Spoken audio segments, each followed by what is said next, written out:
the warrior, Virik Tharn, expected fear. Marcus Hale said, "Sorry." That was the first thing that felt wrong. The second was that he kept walking.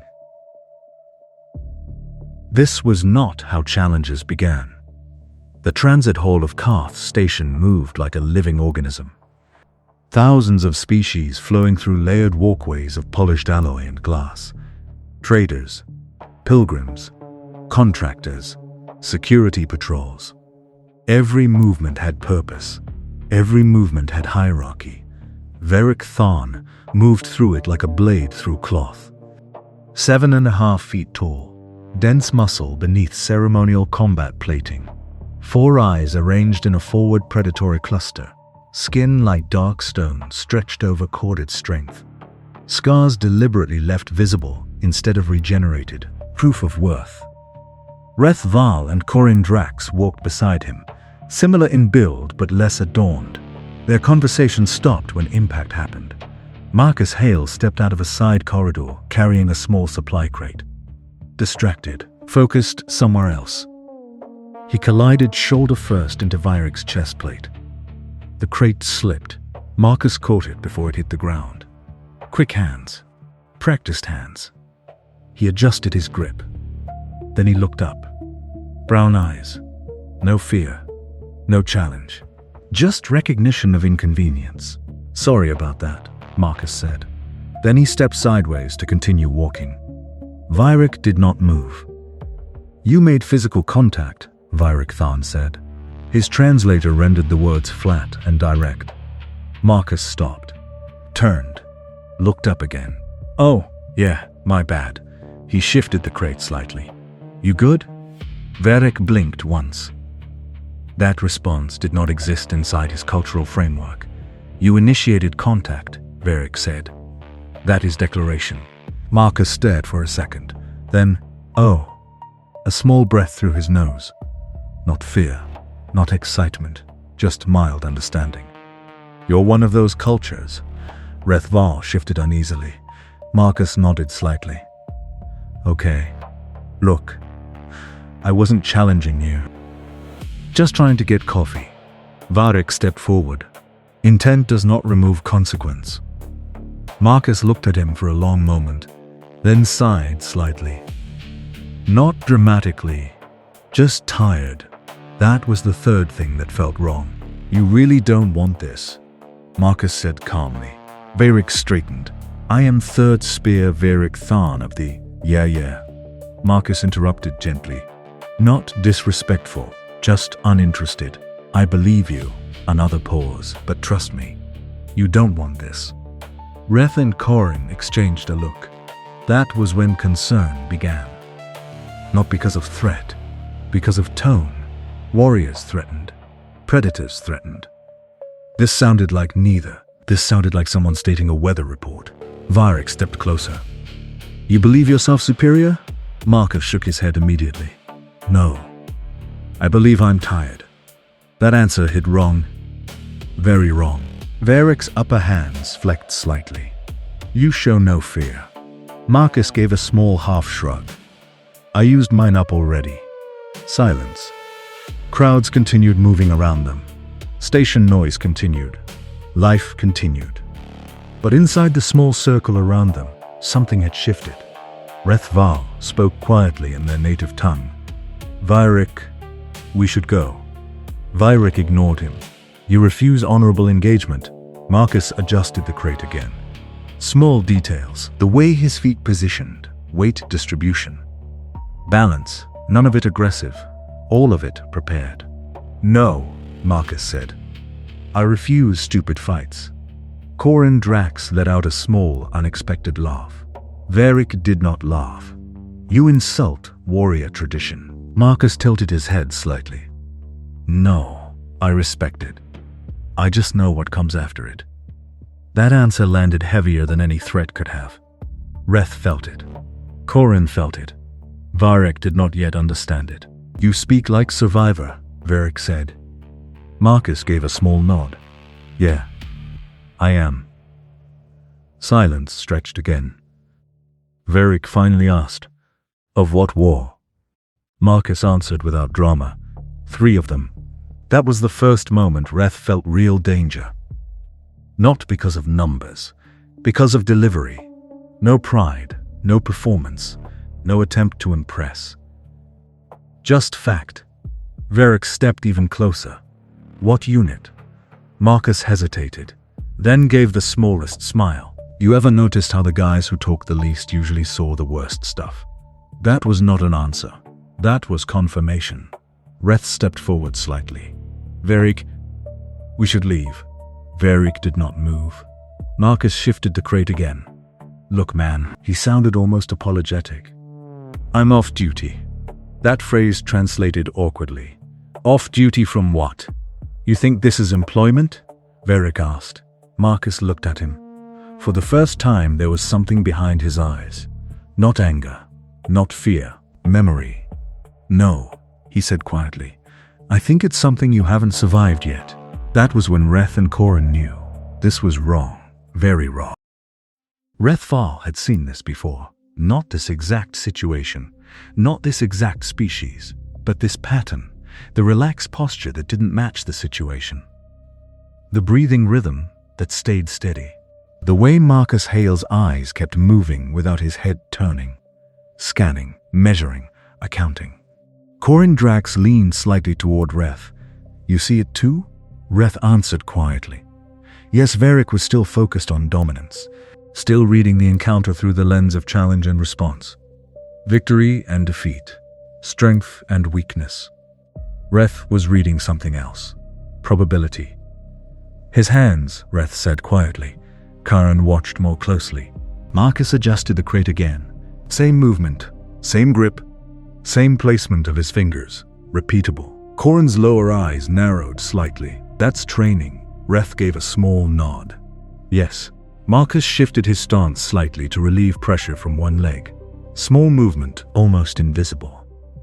Except to people who had trained their entire lives to notice survival behavior. Corin spoke again. He's positioning himself. Yes, he does not even realize he is doing it. Reth answered immediately. He absolutely realizes. That landed differently. Corin studied Marcus again. The human wasn't focused on Varric's weapons. He was watching shoulders, hips, balance, movement options, escape paths, security patrol positions, and door spacing. Corin felt a cold realization settle in his chest. He is mapping the environment. Reth answered. Yes. Marcus shifted his weight again. Every adjustment kept his center free. Nothing trapped, nothing committed, nothing vulnerable. Corin exhaled slowly. That is not civilian behavior. Reth answered. No. Corin asked quietly. What kind of war teaches this? Reth responded with the only honest answer available. The kind you live through. Meanwhile, Varric stepped closer again. Still pushing. Still testing. You avoid answer, Varric said. Marcus shrugged slightly. Because you don't actually want answers, Varric's upper jaw flexed. You assume much. Marcus gave a small, tired smile. No, I remember being you. That landed harder than a threat. Varric's posture stiffened. You know nothing of my victories. Marcus adjusted the crate again. How many friends did you bury? The question cut sideways across the conversation. Varric answered automatically. Warriors accept loss. Marcus nodded once. Yeah.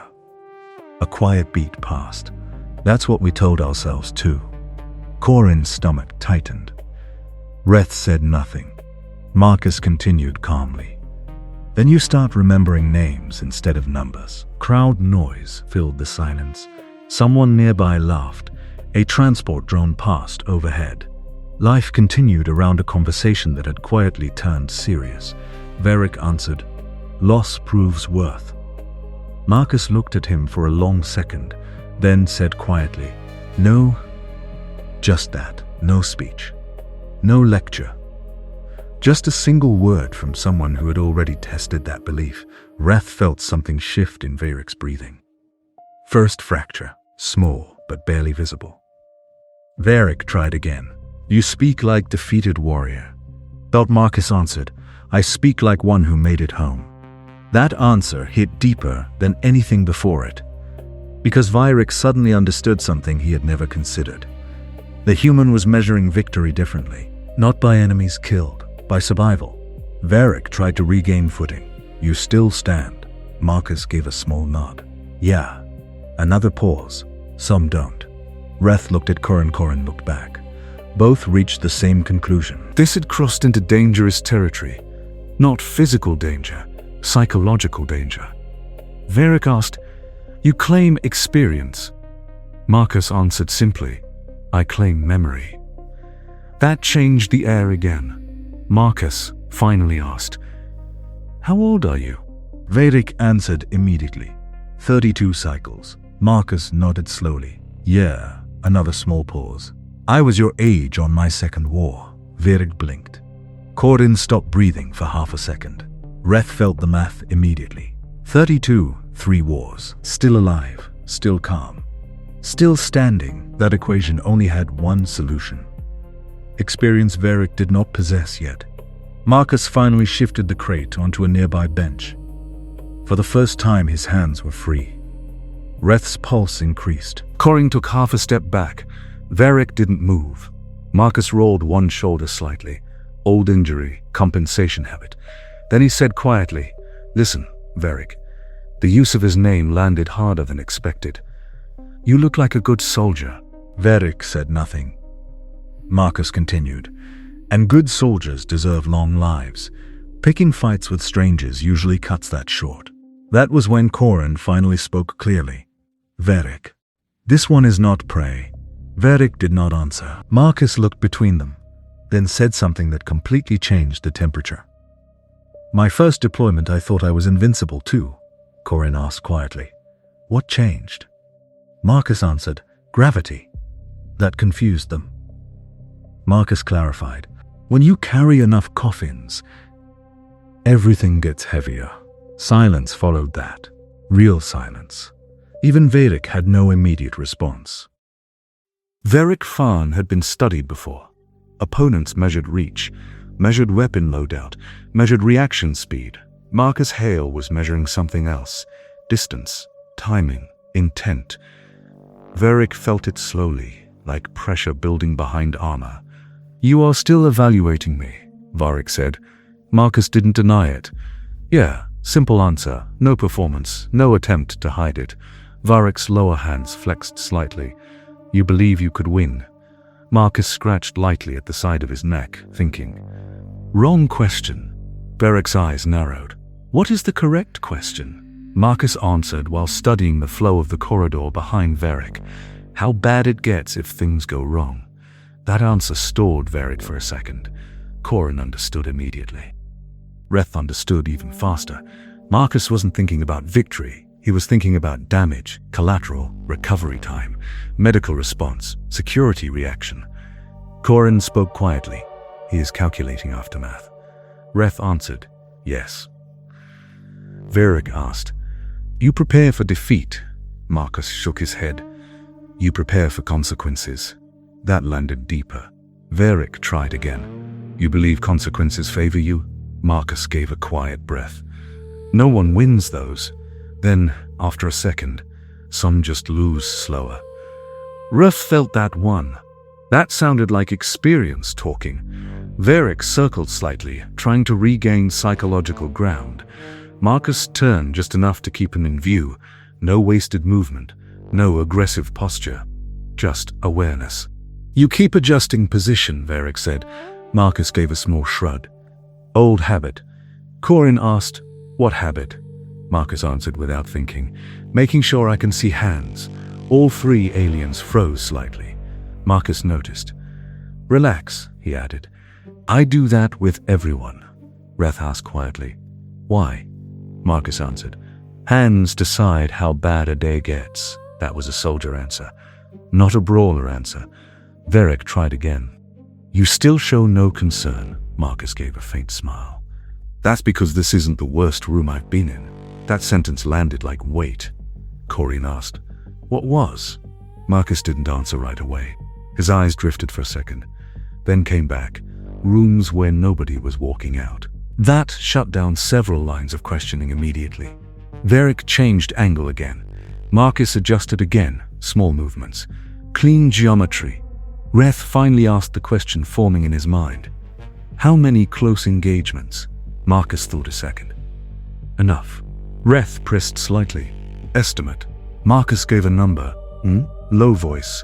Casual delivery. 47. Varric's posture shifted slightly. Corin's breathing slowed. Reth recalculated again.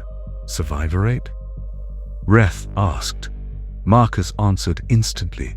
Low. Corin asked. And you remained operational?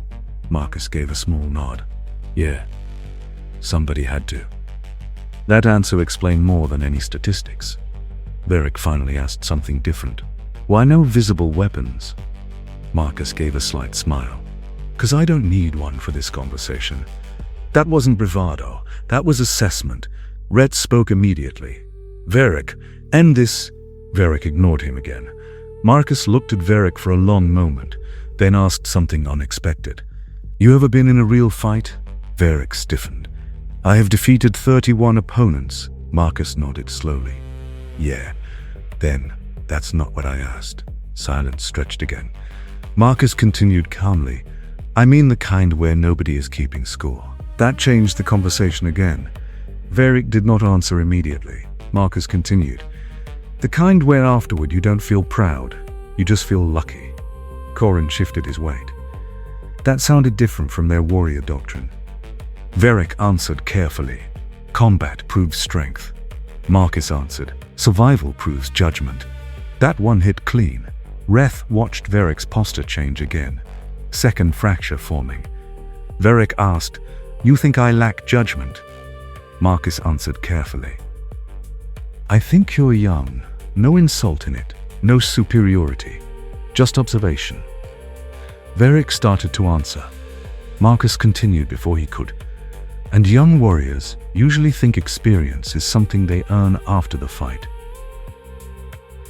Experience is what keeps you from meeting one. That sentence finally landed. Really landed. Corin spoke quietly. Varric. Listen. Varric stayed silent. Marcus finally picked his crate back up. You remind me of a guy I knew.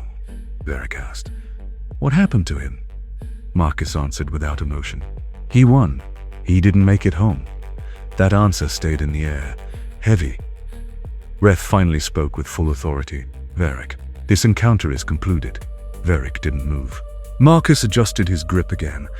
Look, I'm really trying to get coffee. That small human detail almost broke the tension completely. Corin almost laughed again. Almost. Varric asked one final question. If I insisted, Marcus answered quietly, then I'd stop being polite. Silence. No threat in his voice, which somehow made it worse. Ref Fal had stopped watching Marcus Hale as an opponent. He was watching him as a pattern. There were signs experienced fighters learned to read long before weapons ever appeared. Breathing rhythm, shoulder tension, eye focus. Marcus showed none of the signals Reth expected before violence. No adrenaline spike, no tightening jaw, no anticipation, which meant something far worse.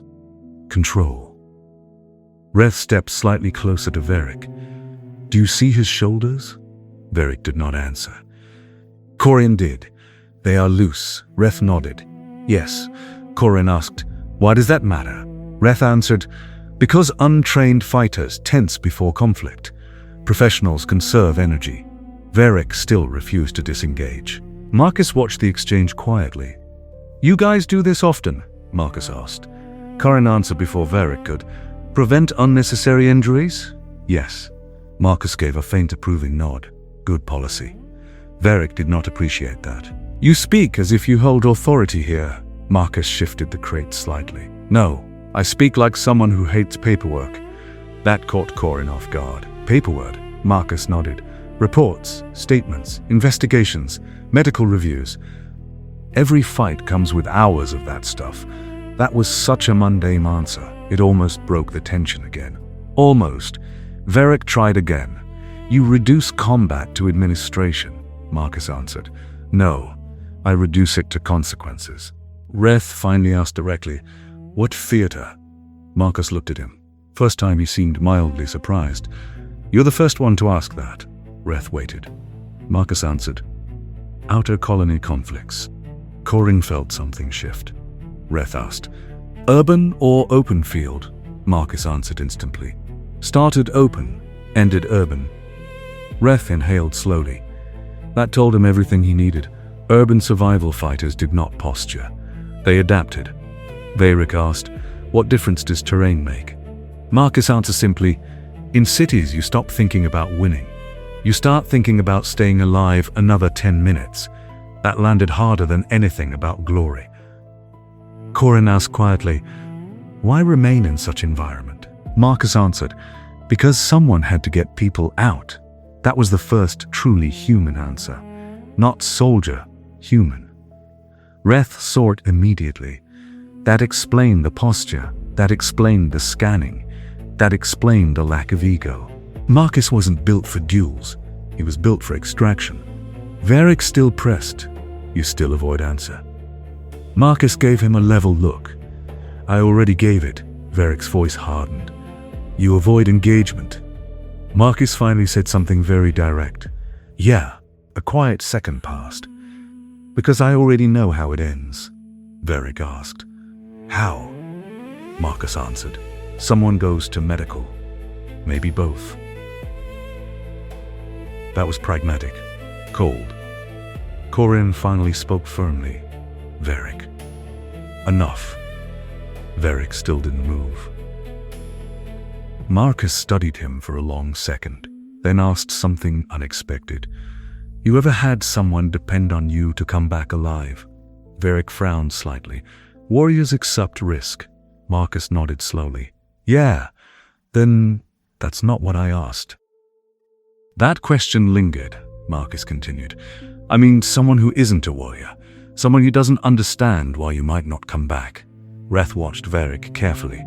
Marcus continued quietly. "Changes how you pick your fights." Varric hesitated. First real hesitation. Reth saw it immediately. Marcus saw it too. Marcus gave a small nod. "Yeah," soft voice. "There it is." Varric stiffened. "You presume much." Marcus shook his head. "No, I recognize it." That was the third fracture. "Small, but real," Corin asked Marcus. "Why speak at all?" Marcus answered, "Because someone did it for me once." Ref asked, "And you listened?" Marcus gave a faint smile. "No, I learned the hard way." That sounded honest enough to carry weight. Varric asked, "What happened?" Marcus answered simply, "I survived." Then, after a second, "He didn't." Silence returned. Heavy silence. Marcus adjusted the crate again. "You guys seem all right." He looked at Varric. "So, I'm giving him the same chance." That sentence finally explained everything. Reth stepped forward fully now. Authority tone. "Varric." "This encounter ends." Varric finally looked at him. "Why do you trust him?" Reth answered immediately. "Because he is trying to avoid hurting you." That sentence hit harder than any threat. Marcus didn't react, which confirmed it. Varric Tharn had reached the worst possible place a warrior could stand, between instinct and doubt. His training said dominance must be established. His instincts said something was wrong. Marcus Hale waited patiently. No pressure, no challenge, just presence, which somehow made it harder. "You speak as if outcomes decided," Varric said. Marcus shifted the crate slightly against his hip. "Outcomes always are." Varric's upper hands flexed. "You claim certainty." Marcus shook his head. "I claim patterns." Varric stepped closer, again. Close enough now that most civilians would have backed away. Marcus didn't move. Reth did. One step forward, protective positioning. Not toward Marcus, toward Varric. That detail did not escape anyone. "You trust a stranger over your brother?" Varric asked. Reth answered immediately. "I trust experience over pride." That landed clean, Corin added. Quietly, "You asked us to watch your back. We are doing that now." Varric's breathing changed slightly. Marcus noticed. So did Ref. Marcus spoke calmly. You ever notice how fights usually happen because nobody wants to be the one who steps back? Varric answered, retreat signals weakness. Marcus nodded slowly. Sometimes. Then, sometimes it signals intelligence. Varric didn't respond. Marcus continued, I've seen strong men die because they thought backing off cost them respect. I've also seen smart ones live because they didn't care. Varric's eyes narrowed. You speak against warrior code. Marcus gave a small shrug. I speak for survival. Varric asked, and survival alone is enough? Marcus answered quietly. It is if someone is waiting for you. That sentence stayed between them. Corin finally asked, You have family? Marcus hesitated just slightly. Yeah. He didn't elaborate. That told him enough. Varric asked, And they make you cautious? Marcus answered, They make me selective. That word mattered. Selective. Not afraid. Not hesitant. Deliberate. He had. Varric tried once more to regain control. If you are capable as you imply, why avoid proving it? Marcus answered instantly. Because proving it usually means somebody bleeds, and I don't need that today. The honesty in that answer carried more weight than any boast. Varric studied him again. Really study him this time. The relaxed shoulders, the balanced stance, the steady breathing, the complete lack of performance. Then Varric noticed something new. Marcus wasn't watching his weapons anymore. He was watching his eyes, reading intent. That realization sent a small chill through Varric's spine. You already decided what I would do, Varric said. Marcus answered. Yeah. Varric asked. What? Marcus answered cleanly. You don't actually want to hurt anyone here. That surprised Varric. Marcus continued. You want to prove something. Ah, big difference. Varric didn't answer. Because it was correct. Marcus shifted the crate again. You look like someone who takes his role seriously. Varric said nothing. Marcus continued. The galaxy needs guys like that. That wasn't sarcasm. That was respect. And guys like you deserve to survive long enough to become the ones younger warriors listen to. That hit somewhere deeper than pride. Ref saw it immediately. Corin saw it too. Marcus added quietly, but that only happens if you live long enough. Varric asked, You think I would lose? Marcus answered carefully. I think we both regret it. That answer carried something heavier than victory. Consequences again. Marcus looked at the three of them, then said something simple. I'm giving you an exit. No challenge, no pressure, just opportunity. You walk away, nothing happens. I walk away. I get coffee. That almost broke Corin again. Almost. Varric asked, And if I refuse? Marcus answered calmly. Then we both have a bad afternoon. Varric stood silent, the longest silence yet. People moved around them. Life continued. A transport announcement echoed overhead. And in that ordinary moment, Varric made his choice. He stepped forward. One step. Reth closed his eyes briefly. Corin exhaled slowly. Marcus sat the crate down carefully. Not dramatic, just practical. And finally said, All right. Now I'm concerned. Marcus Hale did not change his stance. He did not square up. He did not raise his hands. He simply became still. That was the change. Rhett saw it immediately. Every small adjustment stopped. No more weight shifts. No more environmental scanning. Decision made. Corin felt his throat tighten. Varric. Stop. Varric didn't answer. Marcus spoke quietly. You sure about this? No edge in his voice. Just confirmation. Varric answered. I must know. Marcus nodded once. Yeah, I get that. I used to need that too. Varric stepped into range. Marcus didn't step back. That was the moment Reth understood something important. Marcus wasn't standing his ground. He had already chosen it. Marcus spoke again. Last chance. Veric's upper hands tightened. I accept risk. Marcus gave a small nod. All right. Then Marcus did something unexpected. He asked, "You ever break your hands?" Veric frowned slightly. "No." Marcus nodded slowly. "You probably will." Veric started to respond. Marcus continued, "Not today, but eventually. That wasn't a threat. That was prediction." Veric asked, "You assume injury?" Marcus answered, "I assume reality." Veric moved one step closer, inside reaction distance now. Reth's voice dropped. "Veric, you are inside his reach." Veric answered, "Good." Marcus gave a small, tired exhale. "You have no idea what that means." Then, Marcus's eyes changed. Not anger, not aggression. Focus. Cold, quiet focus. The kind that comes from repetition, from drills, from things practiced until they stop being choices. Marcus spoke again. "I don't fight to win." Veric answered, "Then why fight?" Marcus answered, "To finish it." That sentence landed like gravity. Reth felt it.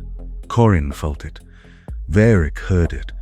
Marcus continued quietly. "When people like me fight, it's because talking already failed. And when that happens, it gets ugly fast." Veric said, "I do not fear pain." Marcus answered, "Pain isn't the problem." Veric asked, "What is?" Marcus answered, "Speed."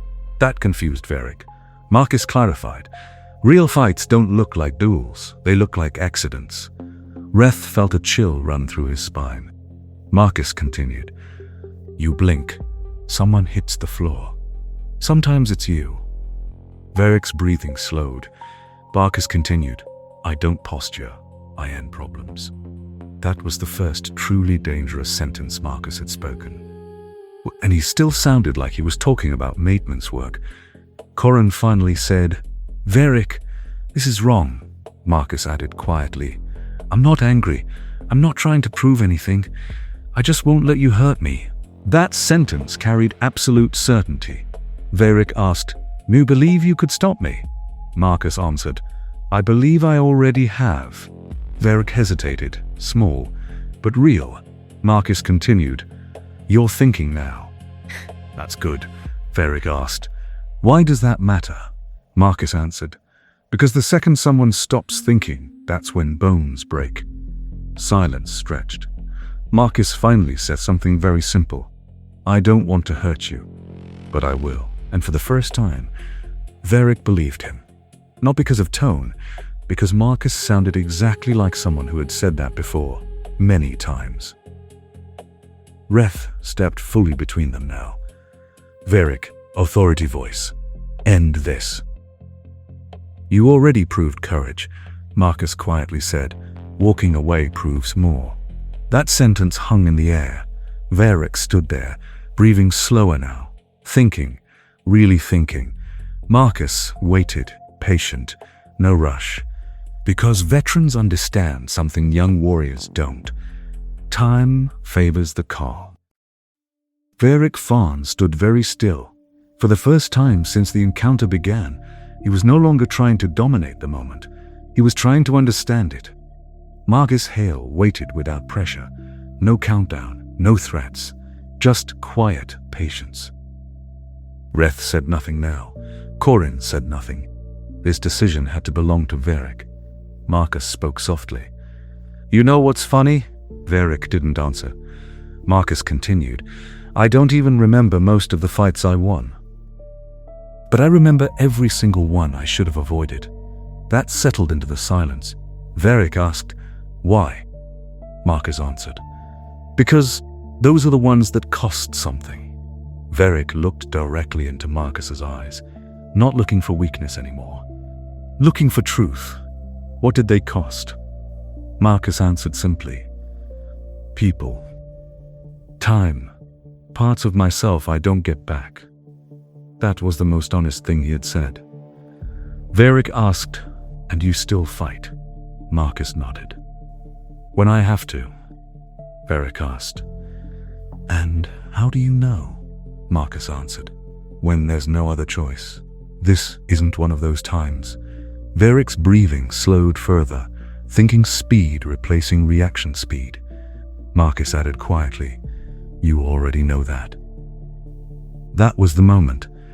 The real one, not the physical distance, not the stance. The realization. Varric asked, "You really believe I would lose?" Marcus answered carefully, "I believe you'd learn something. Learning that way hurts." Varric almost smiled, just slightly. "You speak like teacher." Marcus gave a small shrug. "Just a guy who paid expensive tuition." Corin finally let out a quiet breath. Reef remained still. Varric asked one last question. "If I walk away, what do I prove?" Marcus answered instantly. "That you're thinking long-term," Varric asked. "And if I stay," Marcus answered, "that you're thinking short-term." Varric absorbed that. Marcus added, "The dangerous warriors aren't the ones who win fights. They're the ones who know which ones matter." That sentence finally reached him. Varric slowly looked at Ref, then Corin. Both said nothing. Varric finally spoke. "I was taught retreat dishonors strength." Marcus nodded. "I was taught surviving protects it." That hit deeper than expected. Varric asked, "Your people teach this?" Marcus answered, "No, reality does." That broke something small inside Varric's certainty, not his pride, his assumptions. Varric finally stepped back.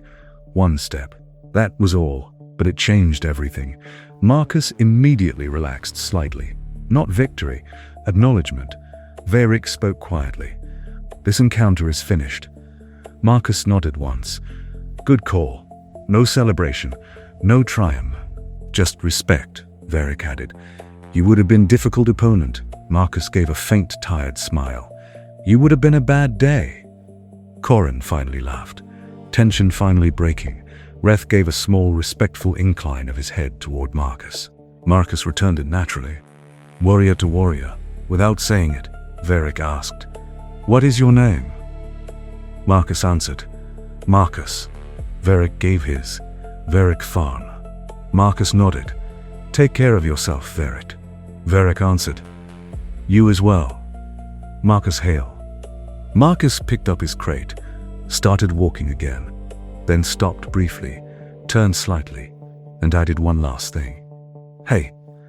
Varric looked back. Marcus said, "You're gonna make a good leader someday.